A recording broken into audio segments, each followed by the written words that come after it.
Pada 1942, setahun setelah invasi Jerman ke Uni Soviet, seorang tentara merah Vasily Zaitsev sedang berada di kereta api menuju Stalingrad, sambil mengingat saat kakeknya mengajarinya cara menembak saat berburu. Di kereta bersamanya, ada ratusan tentara lain, dan juga berbagai warga sipil, termasuk Tania Chernova, yang Vasily perhatikan tetapi dia tidak berani berbicara dengannya. Warga sipil turun di tengah perjalanan, sementara para tentara diturunkan tepat di tengah pertempuran Stalingrad. Mereka harus menaiki perahu untuk mencapai garis depan, dan musuh mengambil keuntungan dari hal ini, menjatuhkan bom dan menembaki mereka segera setelah mereka melihatnya. Banyak tentara yang gugur, dan ketika melihat hal ini, tentara lain melompat ke air untuk menyelamatkan diri, tetapi mereka langsung ditembak oleh atasan mereka sendiri karena dianggap membelot. Begitu mereka mencapai dermaga, hanya satu dari setiap dua tentara yang diberi senapan, sementara yang lainnya diberi peluru dan instruksi untuk mengikuti tentara yang membawa senjata. Kelompok ini dipaksa melakukan serangan bunuh diri yang dengan mudah dikalahkan oleh Jerman. Dan Vasily, yang diberi peluru, nyaris tidak selamat dari serangan itu dengan tetap berada di dekat tanah dan berpura-pura mati. Sekali lagi, tentara yang mencoba melarikan diri ditembak oleh atasan mereka sendiri, menganggap mereka pengecut dan pengkhianat. Segera daerah itu dipenuhi dengan mayat, tanpa ada yang terlihat hidup, hingga beberapa saat kemudian, sebuah mobil mencoba melintasi daerah itu. Sebuah peluru tank menghantamnya dan menjatuhkannya, dan dari dalam mobil itu muncul Komisaris Danilov, yang buru-buru bersembunyi di dalam air mancur, berpura-pura menjadi mayat lain di tumpukan mayat itu. Dia secara ajaib tidak terbunuh, ketika sekelompok orang Jerman lewat dan menembaki mayat-mayat itu untuk memastikan tidak ada yang selamat. Setelah mereka pergi, Danilov mengambil senapan dari salah satu mayat, dan mencoba menembak beberapa tentara yang dapat dilihatnya, tetapi senapan itu kehabisan peluru. Pada saat itu, Danilov menemukan bahwa dia sebenarnya bukan satu-satunya yang masih hidup di air mancur. Vasily juga bersembunyi di sana. Dan dia meminta senapannya agar dia bisa mengisinya dengan peluru yang diberikan kepadanya saat dia tiba. Vasily juga mengatakan bahwa ia harus menunggu ledakan untuk menembak agar tidak ketahuan, dan karena Danilov adalah seorang komisaris politik, pengalamannya dengan senjata sangat terbatas. Jadi ia memberikan senapan itu kepada Vasily. Ketika mobil lain yang membawa tentara tiba, Vasily bergerak ke balik lubang di dinding air mancur.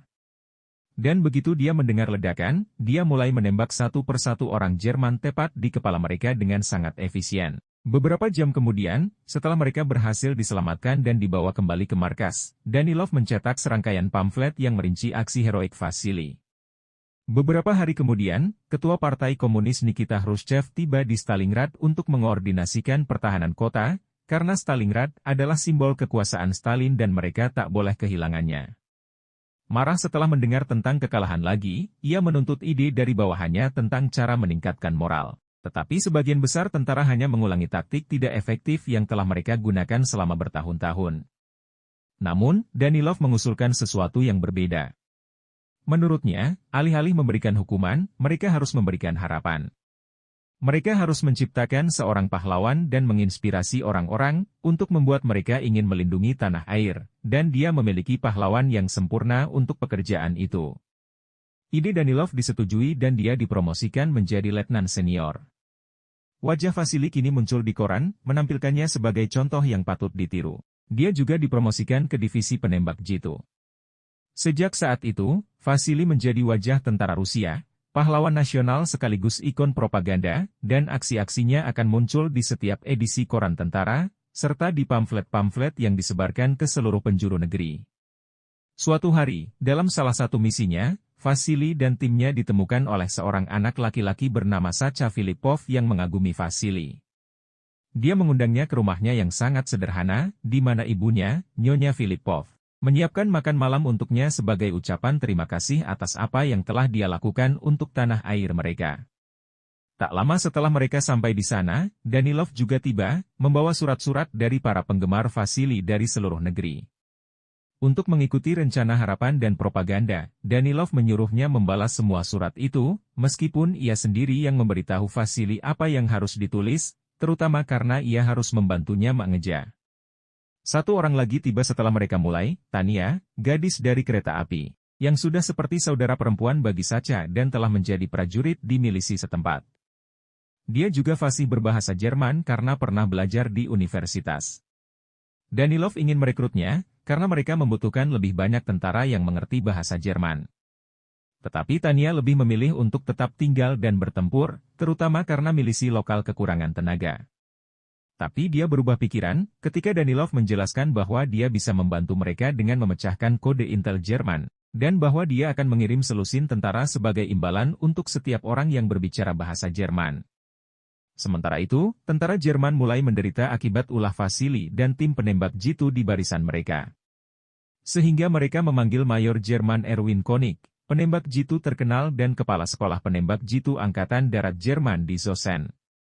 Dia ditugaskan untuk membunuh Vasili, dan Konig menyiapkan rencana untuk membuat Vasili mendatanginya dan bukannya melakukan pengejaran. Beberapa jam kemudian, Vasili dibangunkan dari tidur siang oleh timnya karena ada masalah di bagian department store. Vasili menembak bayangan di jendela dan sebuah helm terjatuh. Jadi karena yakin bahwa mereka telah mencapai target, dia membawa Ludmila bersamanya untuk menemukan mayat tersebut. Rekan yang mereka tinggalkan ditembak segera setelah mereka pergi. Keduanya berhasil masuk ke dalam tos serba dan mengendap-endap hingga mencapai jendela, hanya untuk menemukan bahwa sosok yang mereka lihat adalah manekin yang diposisikan agar terlihat seperti penembak jitu. Ini jelas merupakan jebakan, dan ketika Vasili menemukan puntung rokok di tanah, ia menyadari bahwa musuh mereka masih ada di sana, dan sedang mengawasi mereka. Dia berpikir mereka harus tenang, dan tetap bersembunyi sampai mereka memikirkan rencana yang tepat untuk melarikan diri. Tetapi tiba-tiba pesawat mulai berdatangan dan mengebom daerah itu, Ludmila ketakutan dan melarikan diri, memberikan kesempatan sempurna bagi Konig untuk menembaknya. Untungnya, Vasili berhasil melarikan diri sebelum Konig dapat melakukan hal yang sama terhadapnya. Konig kembali ke tempat persembunyiannya dan membersihkan sepatunya oleh Sacha, yang berpura-pura menjadi pengamat yang tidak bersalah. Ia memberikan informasi tentang Vasili kepada Konig, dengan imbalan makanan agar sang mayor mempercayainya, dan memberikan informasi tentang keberadaan Vasili sebagai imbalannya. Ketika tentara merah mengetahui bahwa Jerman memanfaatkan Konig, mereka membawa seorang mantan muridnya yang bernama Koulikov. Yaitu, untuk mengajari Vasili cara berpikir Konig dan membantunya membunuhnya. Namun, sebelum kembali ke medan perang, Vasili harus menghadiri pesta khusus untuk menghormatinya. Setelah menyapa Tanya, ia diseret oleh Khrushchev untuk bertemu dengan para jurnalis, menjawab pertanyaan, berfoto, dan melihat lukisan raksasa Stalin, karena menurut Khrushchev, Stalin selalu mengawasi negaranya. Melihat lukisan itu, membuat Vasili teringat saat kakeknya mengajarinya menembak lagi. Ternyata ia gagal dalam tembakan pertamanya dan itu membuat serigala mencapai kuda mereka dan memakannya. Beberapa hari kemudian, Vasili, Koulikov, dan anggota tim penembak jitu lainnya yang bernama Volodya, memasuki sebuah bangunan yang ditinggalkan di mana mereka diberitahu bahwa mereka dapat menemukan Konig. Saat mereka mengendap-endap secermat mungkin, mereka menemukan sesosok tubuh dalam posisi menembak, berpose seperti jebakan terakhir. Ini berarti, mereka sudah berada di jalur yang benar. Setelah melintasi area terbuka dan menghindari semua peluru dari musuh, mereka berhasil menembak dua orang musuh yang memakai pakaian respirasi sebelum waktunya makan malam. Volodya meninggalkan rekan-rekannya sejenak untuk mengambil sup yang sedang ia panaskan di ruangan lain, tetapi ia malah tertangkap di tengah jalan. Konig dan timnya mencoba membuatnya mengaku di mana Vasili bersembunyi, tetapi karena Volodya tidak mau bicara, mereka mendandani Volodya seperti mereka dan mengirimnya keluar untuk berpura-pura menjadi tukang reparasi. Tanpa mengetahui siapa dia sebenarnya, Koulikov segera membunuhnya, dan tembakan ini mengungkapkan lokasi mereka. Untuk itu, dia membuat Hel muncul di jendela, sehingga jika musuh menembaknya, itu akan mengungkapkan lokasi mereka juga. Akan tetapi, Konig tidak tertipu oleh jebakan tersebut, sehingga keduanya memutuskan untuk pindah tempat. Tetapi ketika mereka melompat ke bagian lantai yang terbuka, Konig mengambil kesempatan itu dan menembak Koulikov, sementara Vasili berhasil melarikan diri dengan selamat. Kejar-kejaran antara Vasili dan Konig memakan waktu terlalu lama, dan Khrushchev yang tak sabar akhirnya memutuskan untuk meninggalkan Danilov. Setelah pertemuan mereka, Danilov menemui Tanya untuk membawakan hadiah dan mencoba merayunya. Tetapi Tanya mengejutkannya dengan meminta untuk dipindah tugaskan. Beberapa jam kemudian, Vasily kembali ke markas dan suasana hatinya sedang tidak baik. Dia tidak pernah melihat tembakan seperti yang dia lihat hari ini, dan berpikir bahwa Konik tidak mungkin untuk dikalahkan. Danilov berjanji kepadanya bahwa mereka mendapatkan informasi baru. Dan berkata bahwa lain kali, Vasily akan berada satu atau bahkan mungkin beberapa langkah di depannya, jadi dia tidak perlu khawatir. Namun, ia meminta satu hal sebagai imbalannya, ia ingin Vasily berbicara dengan Tanya dan meyakinkannya untuk tidak meminta pemindahan itu. Ketika Vasily mencoba melakukannya, Tanya menjelaskan bahwa ia meminta untuk dipindahkan karena ia mengetahui bahwa orang tuanya termasuk di antara sekelompok tahanan yang dieksekusi oleh Jerman, dan ia ingin pergi ke sana dan bertempur. Memahami kebutuhannya untuk membalas dendam, Vasily memberikan senapan Kolikov.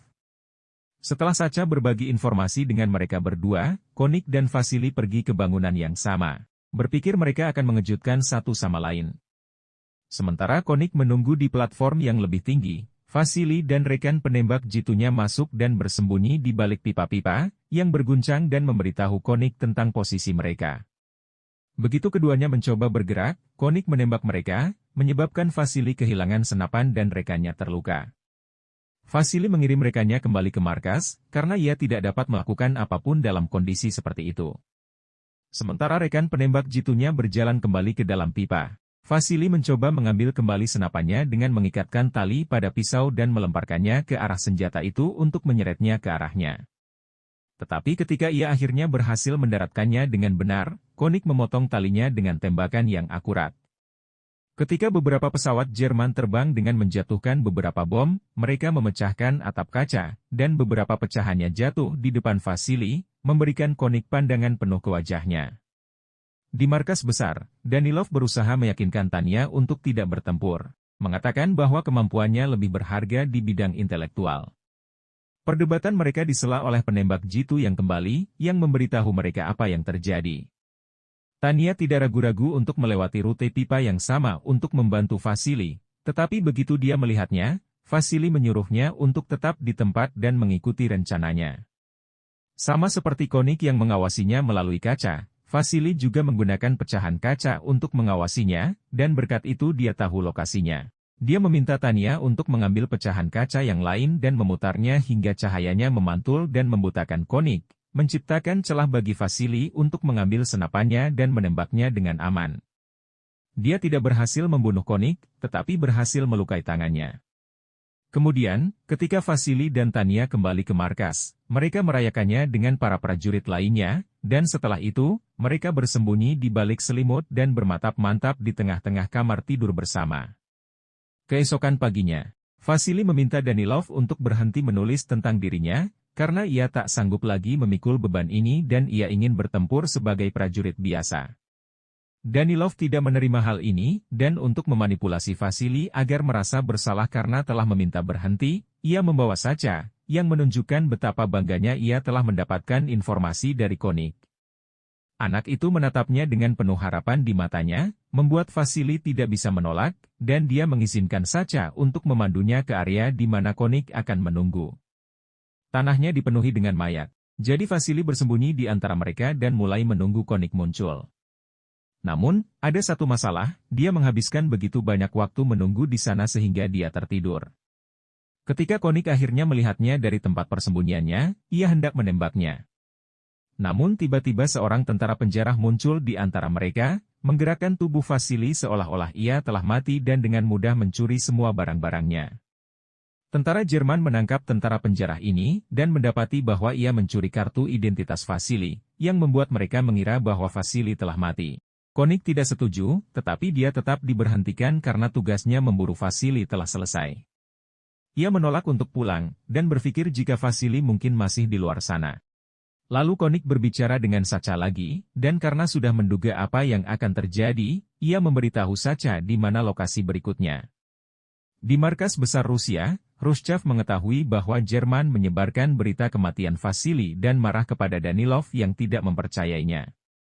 Khrushchev tak peduli apakah berita itu benar atau tidak, ia ingin Danilov melakukan keajaiban dengan tulisannya, dan meyakinkan publik bahwa semuanya baik-baik saja. Setelah itu, Danilov mencoba berbicara dengan Tanya tentang kemungkinan Tanya untuk menjadi istrinya, Tetapi pembicaraan mereka terputus ketika pengeras suara mulai mengumumkan kematian Vasily. Danilov bersiap-siap untuk menulis pengumuman tentang kematian Vasily sebagai pahlawan, tetapi pada saat itu, tiba-tiba Vasily sendiri kembali. Dia menjelaskan bagaimana dia melewatkan kesempatan menembak karena tertidur, dan dia harus pura-pura mati dari seorang pria yang mencoba membunuhnya, sehingga Danilov menerima untuk memindahkannya. Kemudian Vasily bertanya tentang Tanya, dan Sacha mengatakan bahwa dia tidak tahu jika Vasily masih hidup dan memberitahu Tanya. Jadi sekarang Tanya pergi ke stasiun untuk mencari Konik dan membalas dendam. Danilov dan Vasily bergegas ke stasiun untuk menyelamatkan Tanya, dan saat mereka menemukannya, Vasily dan Tanya berciuman, membuat Danilov sangat cemburu. Dan ketika Danilov kembali ke markas, alih-alih menulis laporan tentang kepahlawanan Vasily, ia malah memberitahukan kepada dunia bahwa Vasily telah menjadi pengkhianat.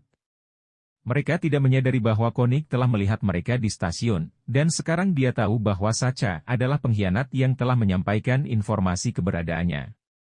Jadi dia menangkap anak itu dan menggantungnya di sebuah tiang untuk memancing Vasily. Orang yang hampir tertipu saat melihat mayatnya adalah Tanya. Ia ingin mengejar Konik dan balas dendam, tapi untungnya Vasily menghentikannya, dan mengatakan bahwa itulah yang diinginkan Konik. Mereka kemudian menyetujui sebuah rencana. Sementara Vasily mengejar Konik, Tanya meminta bantuan Danilov dan bersama-sama mereka pergi menemui Nyonya Filippov untuk mengeluarkannya dari negara itu, dengan izin khusus yang diberikan Danilov untuknya. Nyonya Filippov tidak ingin pergi tanpa Sacha, tetapi karena tidak ingin membuatnya kecewa, alih-alih memberitahu bahwa Sacha telah meninggal, mereka memberitahu bahwa Sacha telah bergabung dengan Jerman. Nyonya Filippov tidak menyalahkannya jika itu berarti dia aman dan menerima untuk pergi bersama mereka. Dalam perjalanan menuju kapal, sebuah bom meledak di dekat mereka, dan melukai Tanya. Danilov mengira Tanya telah meninggal dan pergi. Tetapi Nyonya Filippov tidak menyerah, dan meyakinkan seorang dokter untuk mengizinkan Tanya ikut dengan menunjukkan kartu khusus dan mengatakan bahwa Tanya adalah putrinya. Vasily dan Konik berada dalam kebuntuan di tempat persembunyian masing-masing, tidak tahu di mana posisi satu sama lain. Danilov tiba-tiba muncul di samping Vasily, dan setelah Tanya meninggal, dia berpikir bahwa dia tidak memiliki tujuan hidup lagi dan umat manusia tidak layak untuk diselamatkan. Sebagai cara untuk menebus kebohongan yang dia buat tentang Vasily, dia mengorbankan dirinya sendiri dan keluar dari persembunyiannya agar Konik dapat menembaknya dan mengungkapkan lokasinya. Vasily berpikir lebih dulu dan tidak langsung bereaksi, sehingga Konik mengira dia telah membunuh Vasily dan keluar untuk memeriksa mayatnya. Vasily menunggunya di tengah jalan, dan segera setelah dia mengarahkan senapannya ke arahnya, Konik melepas topinya dan menerima nasibnya. Setelah membunuhnya, Vasily mengambil senapannya dan meninggalkannya bersama tubuh Danilov. 2 bulan kemudian, setelah Jerman menyerah, Vasily menerima surat dari Tanya yang mengabarkan bahwa ia masih hidup dan dirawat di rumah sakit lapangan. Setelah kota itu cukup aman untuk dikunjungi, Vasily pergi ke alamat yang tertera dalam surat itu dan pasangan ini pun bersatu kembali.